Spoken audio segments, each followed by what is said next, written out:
Bismillahirrahmanirrahim. Selamat siang.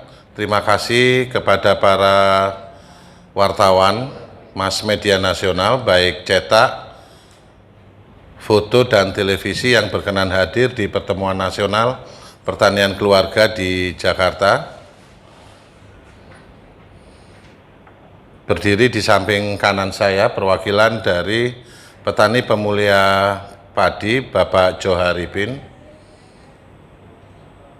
Mbak Uni Nining dari Sarekat Pengorganisasian Rakyat.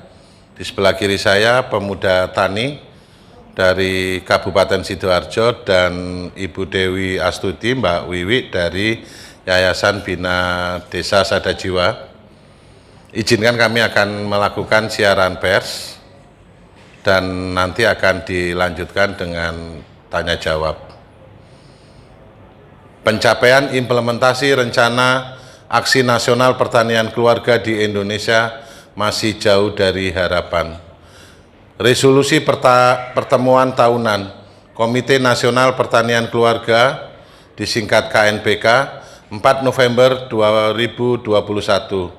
Dasawarsa Pertanian Keluarga tahun 2019-2028 yang diproklamirkan oleh PBB adalah salah satu upaya merealisasikan tujuan pembangunan berkelanjutan yang mana pemerintah Indonesia berkomitmen untuk melaksanakannya. Pemerintah Indonesia melalui Kementerian Pertanian telah menyusun rencana aksi nasional pertanian keluarga tahun 2020-2024. Terhadap rencana aksi nasional tersebut, KNPK berpandangan, pertama, bahwa di dalam rencana aksi pertanian keluarga telah dinyatakan adanya permasalahan berupa sempitnya lahan pertanian, namun tidak ada rencana aksi dalam rangka mengatasi permasalahan pertanahan tersebut. Tidak adanya rencana aksi terkait pertanahan mengakibatkan Kementerian Agraria dan Tata Ruang atau Badan Pertanahan Nasional tidak dimasukkan dalam koordinasi implementasi rencana aksi pertanian keluarga. Kedua, bahwa pilar 4 pertanian keluarga adalah memperkuat kelembagaan dan kapasitas pertanian keluarga. Namun, tahapan implementasi dalam rencana aksi pertanian keluarga tidak nampak bagaimana realisasi progresifnya. Ketiga, penyediaan pendidikan, pelatihan dan pendampingan bagi keluarga petani dan keluarga nelayan hendaknya dibarengi juga dengan pemberian dukungan sistem informasi tentang rantai pasok, rantai nilai, dan rantai pasar dalam usaha pertanian, peternakan, perikanan, dan penggaraman, serta kebijakan perlindungan khusus bagi pertanian keluarga. Keempat, terkait implementasi tahap kelima, penguatan kapasitas adaptasi dan mitigasi terhadap perubahan iklim, perlu membuat aspek perlindungan sistem pertanian, peternakan, perikanan, dan penggaraman dari ancaman-ancaman eksternal berupa kerusakan lingkungan hidup akibat kegiatan sektor usaha lain. Di sisi internal pertanian keluarga mengharuskan adanya realisasi progresif tanggung jawab dan kewajiban negara dalam penghormatan, perlindungan, dan pemenuhan hak petani pemulia tanaman atau benih lokal yang mengkreasi benih idaman petani berdasarkan kearifan lokal yang adaptif dengan perubahan iklim. Kelima, terkait implementasi tahap ke-6, penguatan akses keluarga petani terhadap permodalan, sarana produksi dan asuransi usaha tani, dan tahap ke-7, pengembangan budidaya pangan yang beragam, pengolahan dan pemasaran hasil pertanian untuk keberlanjutan usaha tani dan menjaga biodiversitas, rentan disalahgunakan dan berpotensi salah sasaran.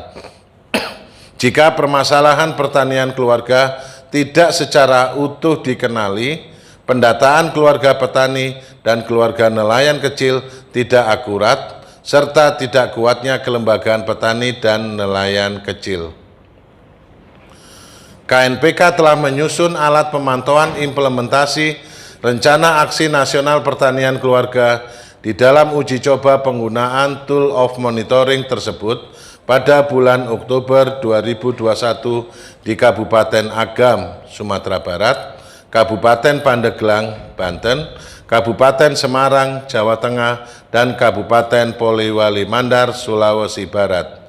KNPK melihat keterbatasan rencana aksi nasional pertanian keluarga ketika hanya direalisasikan dalam bentuk program atau proyek, sehingga tumpang tindih dengan program P2L, pekarangan pangan lestari, dan tidak menjangkau keluarga petani di luar lingkup kewenangan Badan Ketahanan Pangan Kementerian Pertanian, misalnya keluarga petani perhutanan sosial.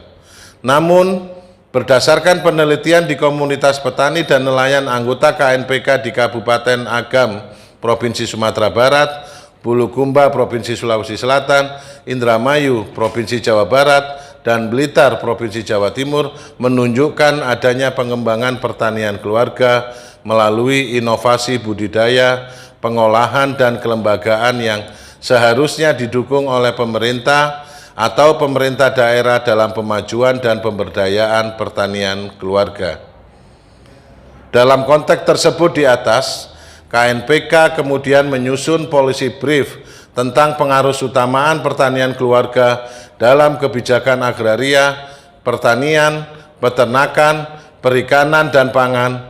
Melalui policy tersebut, KNPK merekomendasikan: 1. Perlunya penyempurnaan rencana aksi nasional pertanian keluarga dan diperkuat kedudukan hukumnya melalui regulasi dari Presiden, Perpres atau Inpres. Dalam rangka pengarusutamaan pertanian keluarga dalam kebijakan pemerintah, pertanian keluarga haruslah sebagai subjek pelaksanaan reforma agraria dan dalam rangka perbaikan tata kelola dan kelembagaan pangan atau transformasi sistem pangan.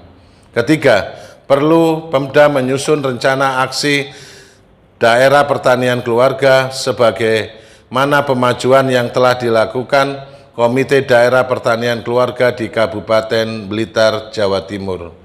Atas nama Komite Nasional Pertanian Keluarga, Muhammad Nuruddin Gunawan hadir di dalam pertemuan nasional pertanian keluarga